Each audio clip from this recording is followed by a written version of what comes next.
Hello, folks. Greetings to my IB English students. If we haven't met before, my name is Mr. Chamberlain, and I'm looking forward to a great year in IB English. It's going to be very exciting. As you know, one of the things I asked you to do over the summer, in addition to reading a portion of Ellison's Invisible Man, was to prepare a literary commentary. And the reason we're doing that is because that will be one of the important assessments that you will be subjected to as a diploma candidate in IB English. In fact, that will be externally assessed. And so we will be practicing that several times throughout the course of our class.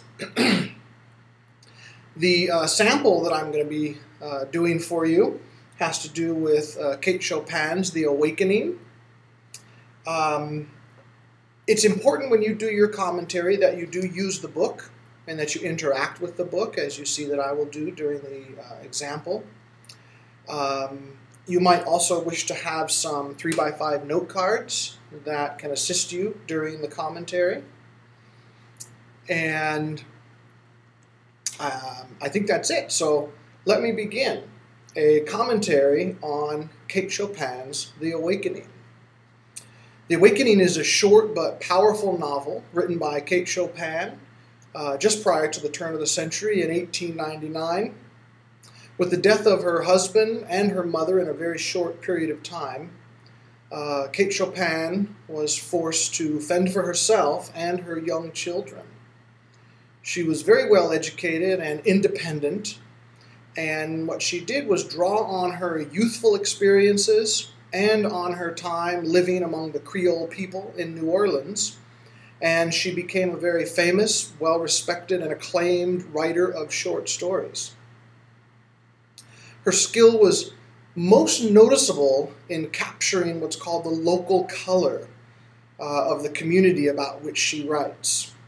By focusing on the geography, on the customs, on the dialects, and on the traditions and the characteristics of the region, she's able to capture the flavor of the place. And as a result, her characters are much more rich and vibrant. Chopin was really a woman ahead of her time. Though her short stories were widely read and acclaimed, her novel, The Awakening, received considerable hostile criticism, especially from the male-dominated literary world, because of its sexually free content.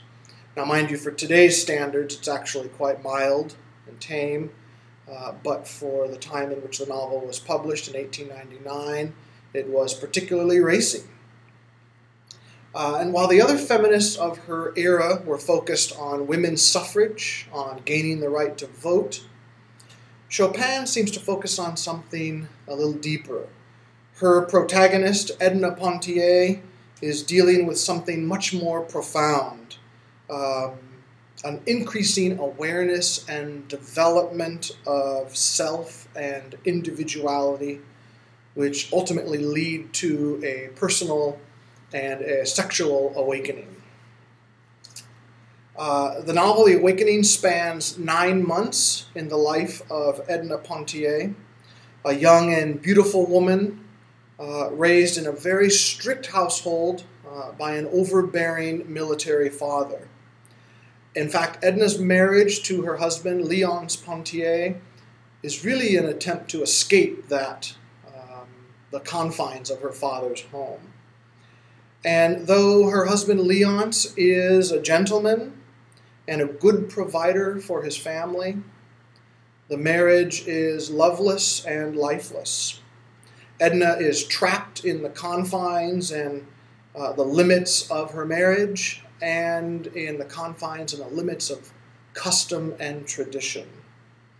Her own individuality is stunted and, in fact, shackled to the success of her husband and her children.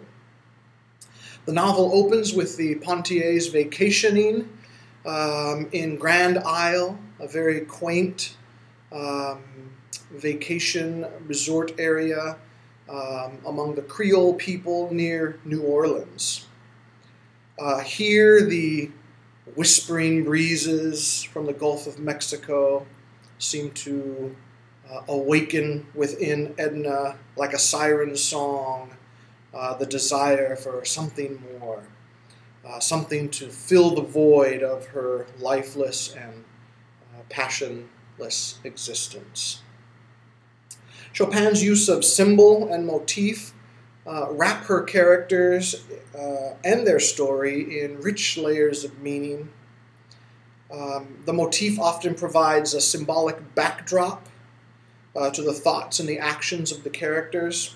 It can also provide some symbolic representation of the themes or the ideas developed by the author. So at this time, let's focus on a particular motif in The Awakening, and that would be the motif of birds. In fact, the novel opens up the very beginning with the first instance of the bird motif. Chopin writes, "A green and yellow parrot which hung in a cage outside the door kept repeating over and over, 'Allez-vous-en, sapristi, get out, damn it.' He could speak a little Spanish and also a language which nobody understood, unless it was the mockingbird that hung on the other side of the door, whistling his fluting notes out upon the breeze with maddening persistence."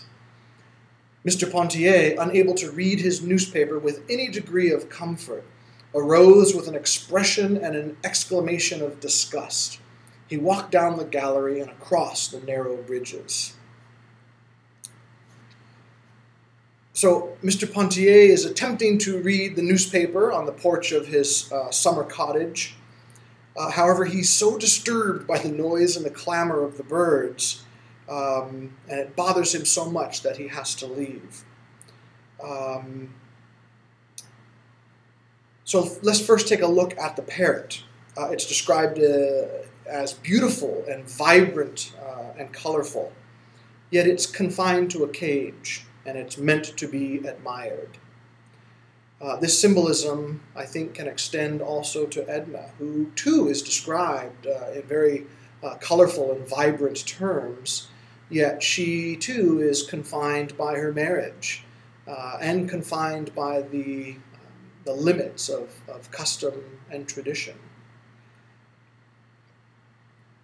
The caged parrot, if you remember, is reminiscent of Kamala's songbird in Siddhartha. Remember, he dreams that the bird loses its ability to sing and it eventually dies.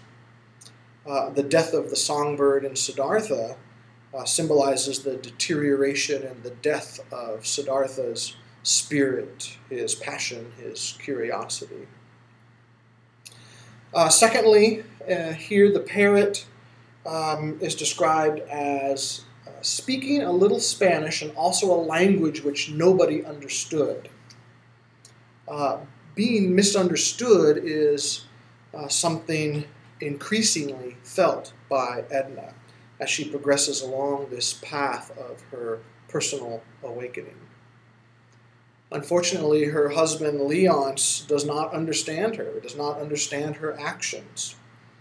And she becomes increasingly more and more viewed as an eccentric and an outsider, as she pushes and